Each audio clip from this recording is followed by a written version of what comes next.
Hello students. अब हम 0 degree के लिए ट्रिग्नोमेट्रिक रेशियोज़ की वैल्यू निकालेंगे। तो 0 डिग्री के लिए एंगल 0 लेना होगा। तो एंगल 0 कैसे होगा?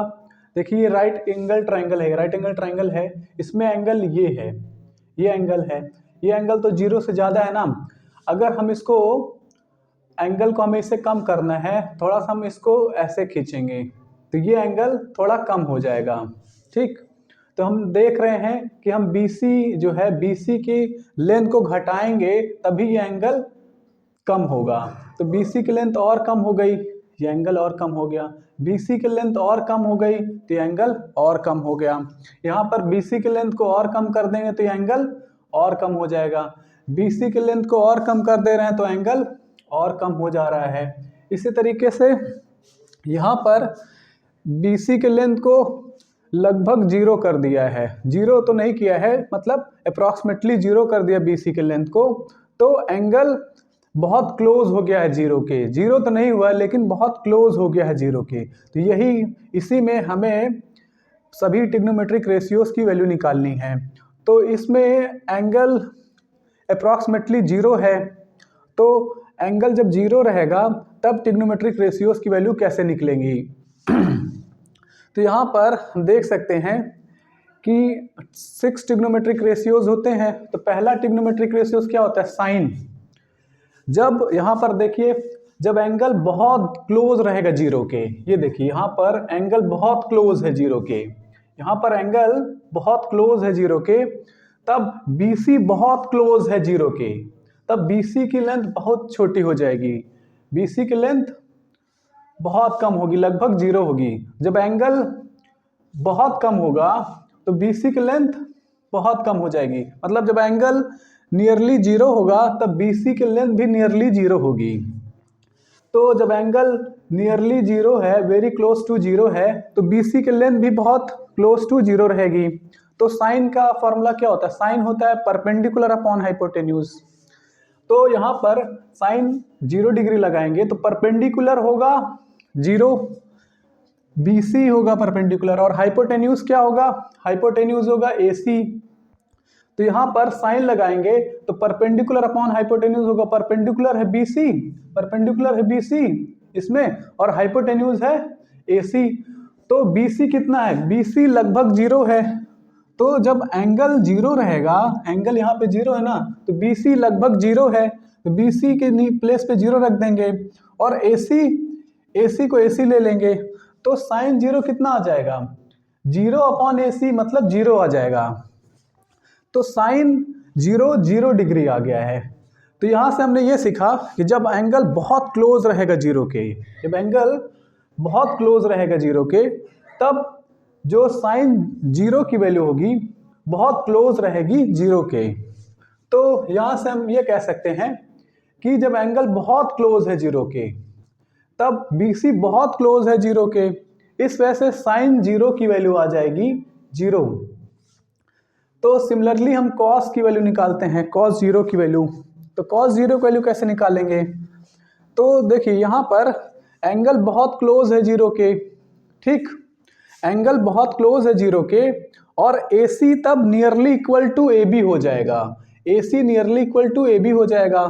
तो कॉस क्या होता है? कॉस 0 डिग्री क्या होगा? Base upon hypotenuse. बेस क्या होगा? यहाँ पर बेस होगा AB, और हाइपोटेन्यूज क्या होगा? हाइपोटेन्यूज AC है। तो बेस ले लेंगे AB, ये बेस AB हो गया, और हाइपोटेन्यूज क्या है? AC, हाइपोटेन्यूज AC है। लेकिन ये AB और AC लगभग सेम रहेंगे क्योंकि एंगल A बहुत क्लोज टू 0 है। तो एंगल A को अगर हम 0 ले लेंगे यहाँ पर, तो क्या होगा? AB और AC लगभग सेम रहेगा, तो इस दोनों को कैंसिल कर देंगे तो ये 1 आ जाएगा। तो AB के प्लेस पे AC रख दिया, AC के प्लेस पे AC कैंसिल 1। तो जब एंगल बहुत क्लोज था 0 के, तब cos 0 की वैल्यू बहुत क्लोज हो जाएगी 1 के। तो ये यहाँ से cos 0 की वैल्यू 1 आ गई, cos 0 की वैल्यू क्या आई? 1 आ गई। उसके बाद tan 0 की वैल्यू कैसे निकालेंगे?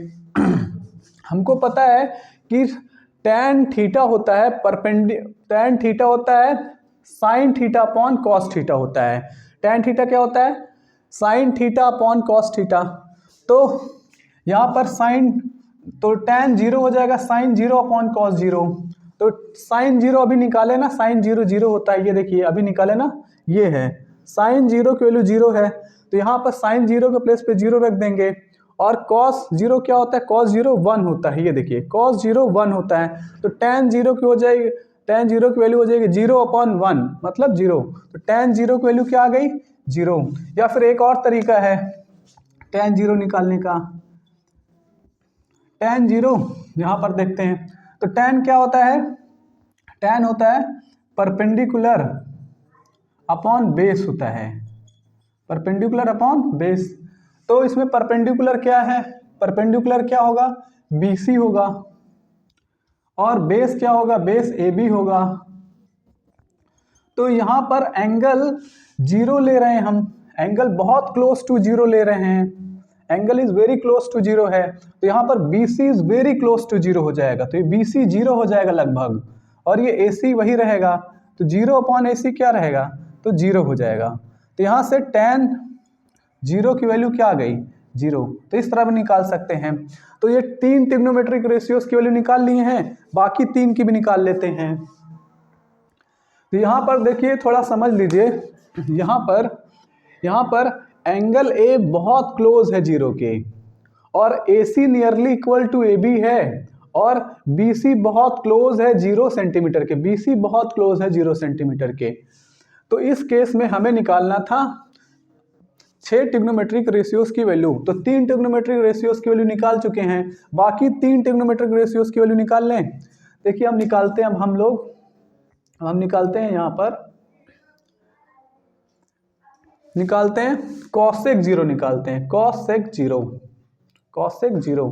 तो कॉसेक 0 क्या होगा, कॉसेक साइन का रेसिप्रोकल होता है, तो साइन की वैल्यू क्या है, साइन का रेसिप्रोकल है ना, तो 1 अपॉन साइन 0 होगा ना, ये कॉसेक 0 क्या होगा, 1 अपॉन साइन 0 होगा। तो साइन 0 कितना है, साइन 0 0 है, तो 1 अपॉन 0 आ गया। 1 अपॉन 0 क्या होता है, 1 अपॉन 0 होता है अनडिफाइंड। 1 अपॉन 0 क्या होता है, अनडिफाइंड बोल दो, या इनफिनाइट बोल दो, या अनडिफाइंड इसको बोल दो, अनडिफाइंड। तो यहां से कॉसेक 0 की वैल्यू क्या आ गई, तो इसको चाहे 1 अपॉन 0 बोल दीजिए, चाहे इनफिनाइट बोल दीजिए, चाहे अनडिफाइंड बोल दीजिए, ये कॉसेक 0 की वैल्यू आ गई। कॉसेक 0 की वैल्यू अनडिफाइंड होगी, मतलब इसको नहीं डिफाइन कर सकते हैं। सिमिलरली अब हम निकालते हैं सेक 0 की वैल्यू। सेक 0 क्या होता है, ये होता है कॉस का रेसिप्रोकल होता है, कॉस का रेसिप्रोकल होगा, तो सेक 0 होगा 1 अपॉन कॉस 0। तो कॉस 0 की वैल्यू कितनी है, यहाँ से देख सकते हैं, कॉस 0 की वैल्यू 1 है, तो ये हो जाएगा 1 अपॉन 1, तो सेक 0 की वैल्यू हो जाएगी, सेक 0 की वैल्यू हो जाएगी 1, ये हो गई। इसी तरीके से एक काम करते हैं हम, tan 0 दिया हुआ है 0, कॉट 0 निकालते हैं। कॉट 0 क्या होगा, कॉट 0 tan का रेसिप्रोकल होता है, तो 1 अपॉन tan 0 हो जाएगा। तो tan 0 क्या है, tan 0 क्या है, 0 है, tan 0 0 है, तो ये हो जाएगा 1 अपॉन 0 मतलब अनडिफाइंड। तो ये कॉट 0 की वैल्यू अनडिफाइंड है, तो कॉट 0 की वैल्यू क्या आई, अनडिफाइंड। तो इस तरीके से हमने 0 डिग्री के लिए 6 के 6 ट्रिग्नोमेट्रिक रेशियोज की वैल्यू निकाल ली। Thank you.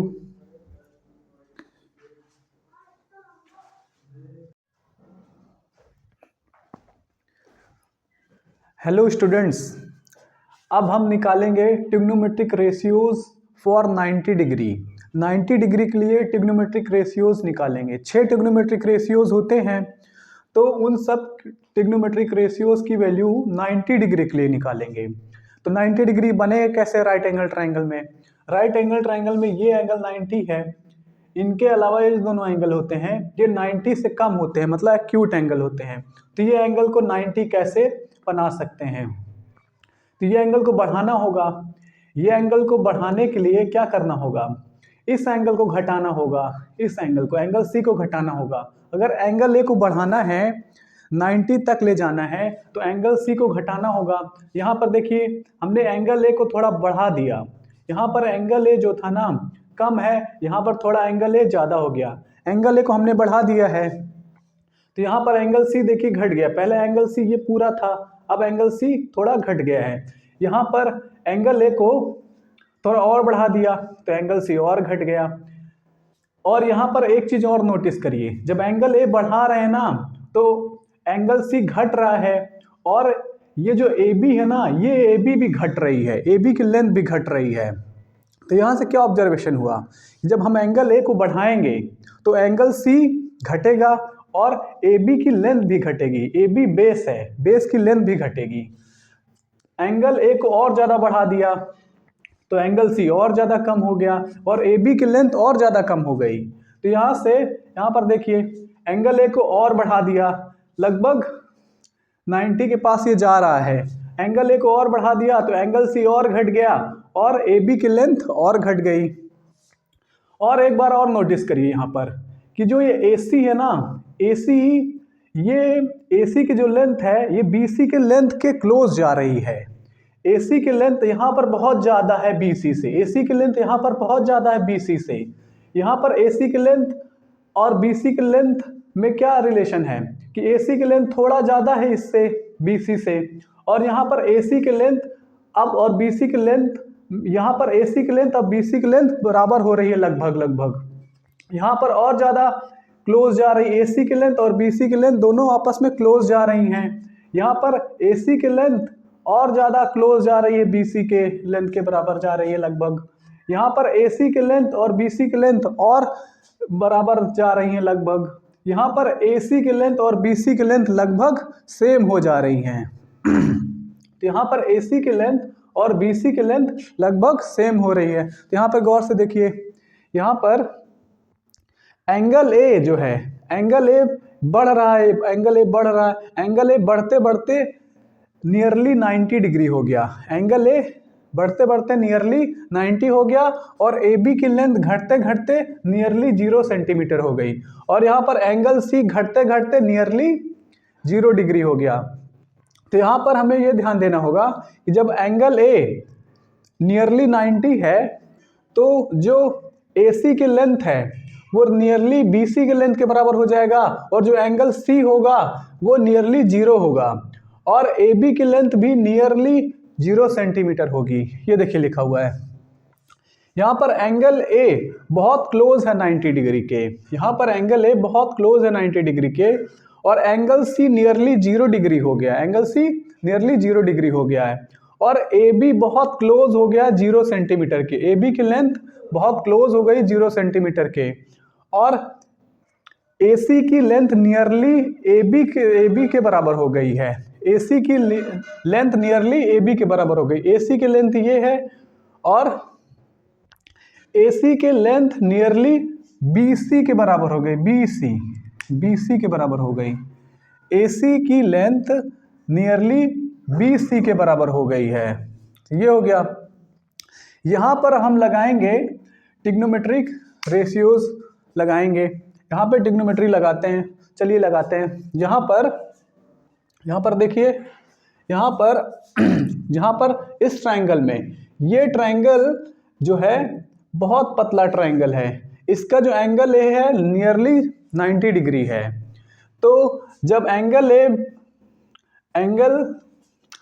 यहाँ पर एंगल सी बहुत क्लोज जब 0 के रहेगा, मतलब इसमें देखिए एंगल सी बहुत क्लोज है 0 के, तो एंगल ए बहुत क्लोज हो जाएगा 90 के, एंगल ए बहुत क्लोज हो जाएगा 90 के, तब AC की लेंथ जो होगी वो BC के बराबर हो जाएगी। AC की लेंथ BC के बराबर हो जाएगी। ये समझ गए आप लोग। अब देखिए साइन निकालना, जैसे राइट एंगल ट्रायंगल, इसको एज्यूम करेंगे ये राइट एंगल ट्रायंगल है, तो इसमें ये बहुत पतला सा राइट एंगल ट्रायंगल है, इसका एंगल ए लगभग 90 डिग्री है। तो साइन क्या होता है? साइन होता है परपेंडिकुलर अपॉन हाइपोटेन्यूज। तो साइन ए इसमें क्या हो जाएगा? Perpendicular upon hypotenuse. परपेंडिकुलर क्या है? BC है, और हाइपोटेन्यूज क्या है? AC है। तो ये BC अपॉन AC हो गया। तो A के प्लेस पे 90 रख देंगे, यहाँ पर एंगल A के प्लेस पे क्या रखेंगे? 90 डिग्री, और BC के प्लेस पे BC रखेंगे, ये BC है, और AC के प्लेस पे क्या रखेंगे, AC nearly equal to BC है, तो AC के प्लेस पे BC रख देंगे, क्योंकि यहाँ पर जो AC है और जो BC है लगभग बराबर हैं दोनों, तो यहाँ पर ये AC के प्लेस पे BC रख दे तो BC कैंसिल आउट हो जाएगा, तो 1 आ जाएगा। तो साइन 90 की वैल्यू 1 कैसे आई समझ पाए आप लोग? तो यहाँ पर देखिए, इस फिगर को गौर से देखिए, यहाँ पर साइन लगाना था, तो साइन क्या होता है, परपेंडिकुलर अपॉन हाइपोटेन्यूज होता है, तो परपेंडिकुलर हो जाएगा BC और हाइपोटेन्यूज क्या हो जाएगा AC, और BC और AC बराबर ही हैं लगभग, तो दोनों कट के 1 नहीं आ जाएगा, तो यहाँ पर साइन 90 की वैल्यू क्या हो जाएगी, 1 हो जाएगी। जब एंगल बहुत क्लोज रहेगा 90 डिग्री के, तब साइन 90 की वैल्यू होगी 1, तब साइन 90 की वैल्यू बहुत क्लोज रहेगी 1, तो हम इस तरीके से साइन 90 को 1 के बराबर ले सकते हैं। अब देखिए यहाँ पर जब एंगल ए बहुत क्लोज है 90 के, यहाँ पर देखिए एंगल ए बहुत क्लोज है 90 के, तो एंगल सी बहुत क्लोज होगा 0 के, एंगल सी बहुत क्लोज होगा 0 के, और ए बी नियरली 0 होगा, ए बी नियरली 0 है, तो कॉस क्या होगा, बेस अपॉन हाइपोटेन्यूज, तो यहाँ पर कॉस लगाना है, तो बेस क्या होगा, बेस ए बी होगा, और हाइपोटेन्यूज क्या है, ए सी है, तो base upon hypotenuse, base upon hypotenuse, तो बेस कितना है, लगभग 0 है, तो 0 रख देंगे, और एंगल ए को 90 रख देंगे, ए सी को ए सी रख देंगे, तो 0 अपॉन ए सी क्या होगा, 0। तो यहाँ पर फिर से बता देते हैं, देखिए यहाँ पर कॉस लगाएंगे, बेस अपॉन हाइपोटेन्यूज, बेस कितना है, 0 है, ये ए बी है ना, ए बी लगभग 0 ही है, और हाइपोटेन्यूज ए सी है, तो 0 अपॉन ए सी 0 होगा। तो जब एंगल यहाँ पर लगभग 90 डिग्री होगा, तब कॉस 90 की वैल्यू लगभग 0 होगी, तो यहाँ से हम कह सकते हैं कि कॉस 90 0 के बराबर होता है लगभग। अब यहाँ पर tan निकालते हैं, तो tan 90 डिग्री कैसे आएगा, tan का फॉर्मूला होता है sine theta upon cos theta, tan 90 होता है साइन 90 अपॉन कॉस 90, तो साइन 90 की वैल्यू वहाँ से 1 है, ये यहाँ 1 ले लेंगे, कॉस 90 की वैल्यू क्या है, 0 है, 0, तो 1 अपॉन 0 इन्फिनाइट होता है, मतलब अनडिफाइंड, तो tan 90 की वैल्यू अनडिफाइंड हो जाएगी। एक और तरीके से निकाल सकते हैं tan 90, यहाँ पर देखिए tan 90 निकालना है, tan क्या होता है, परपेंडिकुलर अपॉन बेस होता है, तो परपेंडिकुलर कितना है, परपेंडिकुलर है ये BC, और बेस क्या है, बेस है ये AB, तो AB नियरली 0 है, AB नियरली 0 है, तो BC अपॉन 0 क्या हो जाएगा, अनडिफाइंड आ जाएगा, क्योंकि डिनोमिनेटर में 0 रहता है तो अनडिफाइंड आ जाता है, तो ये tan 90 की वैल्यू अनडिफाइंड होगी, ये हो गया। इसी तरीके से साइन का रेसिप्रोकल क्या होता है, साइन का रेसिप्रोकल होता है, साइन का रेसिप्रोकल होता है कॉसेक, तो कॉसेक 90 डिग्री क्या होगा, तो साइन 91 है, तो इसका रेसिप्रोकल कर देंगे तो 1 ही आएगा, 1/1। इसी तरीके से कॉस का रेसिप्रोकल क्या है, कॉस का रेसिप्रोकल, कॉस का रेसिप्रोकल सेक होता है ना, तो सेक 90 क्या होगा, सेक 90 डिग्री होगा, तो ये 0 को रेसिप्रोकल कर दीजिए, 0 का रेसिप्रोकल 1/0 होगा, तो 1/0 अनडिफाइंड होगा, तो याद कर लीजिए 1/0 क्या होता है, इनफाइनाइट बोल दीजिए या 1 अनडिफाइंड बोल दीजिए, 1/0 की वैल्यू को क्या बोलेंगे, अनडिफाइंड। इसी तरीके से हम tan की वैल्यू निकाल चुके हैं, तो tan का रेसिप्रोकल cot होता है, तो cot की वैल्यू क्या होगी, cot 90 की वैल्यू cot 90 होगा, ये 0 आया था, ये आया था 1/0 आया था, BC कितना आया था, तो tan 90 क्या आया था, अनडिफाइंड, अनडिफाइंड का मतलब इसको एक काम करते हैं, लिख देते हैं 1/tan 90, क्योंकि cot 90 जो होता है 1/tan 90 होता है, तो यहाँ पर tan 90 कितना होता है, tan 90 अनडिफाइंड होता है, अनडिफाइंड मतलब 1/0 होता है, अनडिफाइंड मतलब 1/0, तो ये हो जाएगा 0, तो cot 90 क्या हो जाएगा, 0, तो याद रखिए 1/1/0 0 हो जाता है, तो ये हो जाएगा tan 90 की वैल्यू हो गई अनडिफाइंड, तो cot 90 की वैल्यू 0 हो जाएगी। इस तरीके से हमने 6 के 6 ट्रिग्नोमेट्रिक रेशियोज की वैल्यू 90 डिग्री के लिए निकाल ली। बस इसमें एक बात ध्यान देना होगा